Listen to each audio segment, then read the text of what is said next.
உலக மக்களின் மாம் டாட் திரு தமிழ் வாழ்க, வாழ்க திரு தமிழ் சகோ, வணக்கம். அதாவது இந்த வீடியோ பார்த்தா யார் யாருக்கெல்லாம் அழுவு வந்துச்சு, எனக்கு அழுவு வந்துச்சு. அது மாதிரி யார் யாருக்கெல்லாம் அழுவு வந்துச்சு லைக்கில் போடுங்க, கமெண்டில் போடுங்க அப்படின்னு சொல்கிறதுக்கு நான் இந்த வீடியோ பண்ணல. ஆக்சுவலி நான் பர்சனலாக எனக்கு ஒரு நம்ம சின்ன பிள்ளையிலேருந்து பார்த்த ஹீரோக்களில் விஜயகாந்த் ஒருத்தவர் மரணித்தார். ஒரு ஒரு ஏன்னா நம்ம எவ்வளோ சந்தோஷப்படுத்தியிருக்கிறார்ல மனசுக்கு. எவ்வளோ படம் பார்த்து நான் சந்தோஷப்பட்டிருக்கோம்ல, எவ்வளோ கஷ்டப்பட்டுலாம் படம் பார்க்க போய் டிக்கெட் கிடைக்காம அப்படிலாம் வாழ்க்கையில் நடந்த அனுபவங்கள். இப்போ பிரிந்து இந்த உலகத்தை விட்டு போகிறாரு, அதுக்காக பர்சனலாக அழுதேன். ஆனால் வீடியோ போட்டது எதுக்குன்னா, அதாவது விஜய் யாரோ செருப்பால் வீசினாங்க அப்படின்ற மாதிரி ஒரு நியூஸ் வந்துச்சு. அதுக்காக இந்த வீடியோ. திரு தமிழ் அவங்க என்ன சொல்கிறாங்கன்னா, வடிவேலே வந்திருந்தா கூட நீங்கள் அமைதியாக தான் இருந்திருக்கணும். எந்த ஒரு மரண விஷயம் இருந்தாலும் அந்த இடத்துக்கு போனால் அந்த இடத்துல நம்ம மரணத்தை நினச்சி பார்க்கணும். அதாவது மரணத்தை இப்போ ஒரு வீடியோ நான் காமிக்கிறேன் பாருங்க. மனிதன் ஜெயிக்காத ஒரு விஷயம் மரணம் மட்டும்தான். ஒரு பிறந்த நாள் கூட்டத்தின் நீளம் அவன் பெற்ற அங்கீகாரத்தை சொல்லும். ஒரு இறந்த நாள் கூட்டத்தின் நீளம் அவன் வாழ்ந்த வாழ்க்கையை சொல்லும். அதாவது மனிதன் ஜெயிக்காத விஷயம் மரணம் மட்டும்தான் அப்படின்னு சொல்கிறாங்க.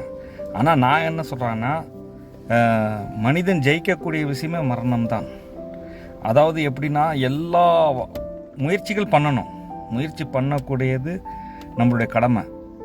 அதில் வெற்றியோ தோல்வியோ அது நமக்கு தெரியாது. நான் வாழ்ந்த வாழ்க்கையில் முயற்சி பண்ணேன், நேர்மையாக பண்ணேன், எல்லா கஷ்டங்களும் அனுபவித்தேன். திடீர்னு போயிட்டு தற்கொலை பண்ணாமல், அது செய்யாமல், அப்படி எந்த மாதிரி பண்ணாமல் நேர்மையாக நான் வெற்றியை வாழ்ந்து என் வாழ்க்கை முடியும் போது மரணம் தான் வெற்றி. ஏன்னா அது உண்மையான வெற்றி மறுமையில் அந்த சொர்க்கத்தை அடைவது தானே. நம்ம ஏற்கனவே எல்லோரும் வெற்றி அடைஞ்சு தானே இந்த உலகத்துக்கு வந்திருக்கோம். தந்தை வயிற்றிலிருந்து பயணம் செஞ்சு தாய் வயிற்றுக்கு போனது சாதாரண வெற்றி இல்லை. அப்புறம் தாயின் வயிற்றுக்குள்ளே நம்ம 9 மாதம் இருந்திருக்கும், 8 மாதம் இருந்திருக்கும். அங்கெல்லாம் நம்மளுக்கு தெரியாது. நம்மளுக்கு தான் அது உங்களுக்கு மறந்துட்டீங்க, அவ்வளோதான். ஆனால் நீங்கள் ஒரு அனுபவம் பெற்றிருக்கீங்க. ஸோ அந்த ஒரு இதுலேருந்து தான் நீங்கள் இந்த வாழ்க்கையில் வெற்றி பெற்று வந்தீங்கன்னா உண்மையான வெற்றி மறுமை. திரு தமிழ் அவங்க சார்பாக நான் என்ன சொல்ல வரேன்னா, உலக மக்கள் அனைவரும் இனி அடுத்த தலைமுறைக்கு வழிகாட்டியாக இருக்க போகிறது நம்ம தமிழ் மக்கள் தான். தமிழ்லே திரும்பி பார்க்க போகுது எல்லோருக்கும் மாம் டேடை வச்சு. ஏன்னா அவங்க அங்கே தான் வந்தாங்க. எங்கேருந்து ஒரு வட்டம் ஆரம்பிக்குதோ அந்த மையத்துக்கு மறுபடியும் ஆரம்பிக்கும். அதுதான் முழுமை அடையும். நடுவில் நிற்கிறது முழுமை கிடையாது. ஒரு உருவம்னா ஒரு முழுமை அடையணும்.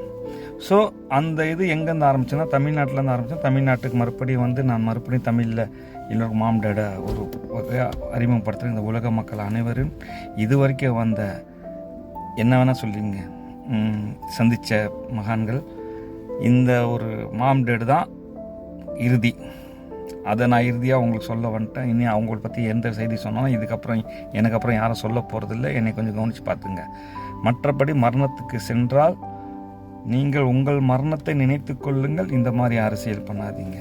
நான் ஒரு சினிமா துறையில் ஒரு நல்ல மனிதன் என்று தான் பாராட்டினே தவிர, ரொம்ப நல்ல மனுஷங்களாம் அரசியலெல்லாம் ஜெயிக்க முடியாது. அதை நல்லா ஞாபகம் வச்சுங்க. அதனால தான் சில நல்ல மனிதர்கள் அரசியல்லேருந்து ஒதுங்கி இருந்தாங்க.